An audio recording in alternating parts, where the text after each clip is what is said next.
ദേശാഭിമാനി മുഖപ്രസംഗം 2024 മെയ് 28. പായൽ കലഹിക്കുന്ന ചിലങ്ക. യുദ്ധവെറിക്കും വിദ്വേഷത്തിനുമെതിരെ സിനിമ കൊണ്ട് പോരാടിയ മനുഷ്യരുടെ ഇടപെടലിൽ നിന്നാണ് വിശ്വപ്രസിദ്ധമായ കാൻ ഫിലിം ഫെസ്റ്റിവലിന്റെ പിറവി. യുദ്ധക്കൊതിയന്മാരായ ഏകാധിപതികളിൽ നിന്ന് സിനിമയെ മോചിപ്പിക്കുകയായിരുന്നു കാൻ മേളയ്ക്ക് അടിത്തറ പണിഞ്ഞവരുടെ ലക്ഷ്യം. ബെനിറ്റോ മുസോളിനിയും അഡോൾഫ് ഹിറ്റ്ലറും 1938 വെനീസ് ഫെസ്റ്റിവലിലെത്തിയ പ്രൊപ്പഗാൻഡ ചിത്രങ്ങൾക്ക് അവാർഡുകൾ നൽകാൻ ഇടപെട്ടതിനെതിരെ പ്രതിഷേധിച്ചിറങ്ങിയ ചലച്ചിത്രപ്രവർത്തകർ കൈകോർത്താണ് ഫ്രഞ്ച് നഗരമായ കാനിനെ ഫെസ്റ്റിവൽ വേദിയാക്കിയത്. അന്നുതൊട്ട് ഇന്നോളം ലോകത്ത് നടമാടുന്ന കൂട്ടക്കുരുതിക്കും മനുഷ്യാവകാശ ധ്വംസനങ്ങൾക്കുമെതിരെയുള്ള പ്രതിഷേധങ്ങളുടെ വേദിയാണ് ഈ സിനിമാ മഹോത്സവം. കാനിലെ 77ാം ഫെസ്റ്റിവൽ വേദിയിൽ നിന്ന് കഴിഞ്ഞ ദിവസം വന്ന വാർത്തകൾ തീർച്ചയായും വിദ്വേഷത്തിന്റെയും പകയുടെയും പ്രചാരകരെ കൂടുതൽ അസഹിഷ്ണുക്കളാക്കുന്നുണ്ട്. പായൽ കപാഡിയ എന്ന യുവ സംവിധായകയുടെ All We Imagine as Light Grand Prix പുരസ്കാരം നേടിയത് തീർച്ചയായും ജനാധിപത്യ വിശ്വാസികൾക്ക് ആഹ്ലാദകരവുമാണ്.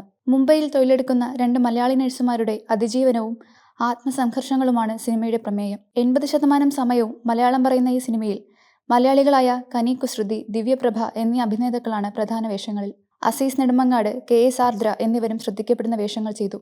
കാനിൽ കേരളത്തിന്റെ യശസ്സുയർത്തിയ ഈ സിനിമയുടെ അണിയറയിലും മലയാളി സാന്നിധ്യമുണ്ട്.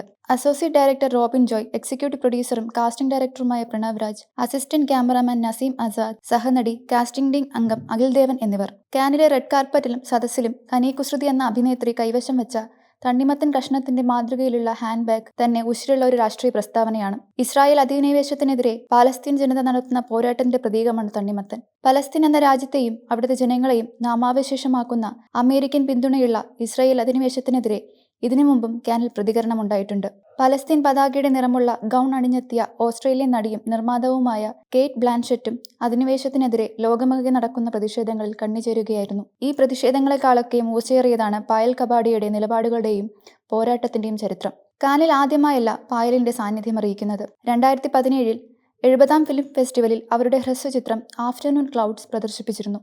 2021 A Night of Knowing Nothing കാനിൽ മികച്ച ഡോക്യുമെന്ററിക്കുള്ള ഗോൾഡൻ ഐ പുരസ്കാരം നേടി. ഗ്രാൻഡ് പ്രീ നേട്ടത്തിൽ പായൽ കപാഡിയെ അഭിനന്ദിച്ചവരിൽ പ്രധാനമന്ത്രി നരേന്ദ്രമോദിയും ഉണ്ടെന്നോർക്കുക. പുരോഗമന സാംസ്കാരിക ചിന്തകളുടെ വെള്ളനിലമായ പൂനെയിലെ വിഖ്യാതമായ ഫിലിം ആൻഡ് ടെലിവിഷൻ ഇൻസ്റ്റിറ്റ്യൂട്ടിനെ കാവ്യവൽക്കരിക്കാനുള്ള മോദി സർക്കാരിന്റെ നീക്കങ്ങൾക്കെതിരെയുള്ള വിദ്യാർത്ഥി സമരങ്ങളുടെ കുന്തമുനയായിരുന്നു പായൽ. മഹാഭാരതം സീരിയലിൽ യുധിഷ്ഠിരനായി അഭിനയിച്ചതിന്റെ ചരിത്രവും സംഘപരിവാർ സഹയാത്രികനാണെന്ന യോഗ്യതയും മാത്രം കണക്കിലെടുത്ത് 2015 FTII ചെയർമാനായി മോദി സർക്കാർ പ്രതിഷ്ഠിച്ച ഗജേന്ദ്ര ചൗഹാനെതിരെ 139 ദിവസമാണ് സമരം നടത്തിയത്. FTII ഡയറക്ടർ പ്രശാന്ത് പത്രാബയെ ഖൊരോവ ചെയ്തതിന് അച്ചടക്ക നടപടിയും പോലീസ് കേസും നേരിട്ട വിദ്യാർത്ഥികളിൽ ഒരാളാണ് പായൽ. സ്കോളർഷിപ്പ് നിഷേധിക്കപ്പെട്ടു. എന്നാൽ പ്രതികാര നടപടികൾ അവരുടെ പ്രതിഭയുടെ തിളക്കം വർദ്ധിപ്പിച്ചു. പോരാട്ടം നയിച്ച അവിടുത്തെ വിദ്യാർത്ഥി കൂടെയായ പായലിന് അതുല്യമായ ഈ അന്താരാഷ്ട്ര അംഗീകാരം ലഭിച്ചപ്പോൾ ആ സിനിമാ പ്രവർത്തകയെ അംഗീകരിക്കേണ്ടി വന്നത് ദൈവം ഭൂമിയിലേക്ക് പറഞ്ഞയച്ചയാൾ എന്ന് അവകാശപ്പെടുന്ന പ്രധാനമന്ത്രിയുടെ മറ്റൊരു ഗതികേട്. വിദ്വേഷ പ്രചാരണം ലക്ഷ്യമിട്ടുള്ള Kerala story, Jahangir national university അടക്കമുള്ള നിരവധി പ്രൊപ്പഗാൻഡ ചിത്രങ്ങൾക്ക് കോടികളെറിയുന്ന സംഘപരിവാറിന്റെ മുഖത്തേറ്റ പ്രഹരമാണ് പായലിന്റെ കാൻ നേട്ടം. ഒപ്പം എത്ര അടിച്ചമർത്തിയാലും ഉയർത്തെഴുന്നേൽക്കാൻ തങ്ങൾക്കാകുമെന്ന് പ്രഖ്യാപിക്കുന്ന ഇന്ത്യൻ യുവതയുടെ, പ്രത്യേകിച്ച് വനിതകളുടെ കരുത്തിന്റെ വിളംബരവുമാണിത്.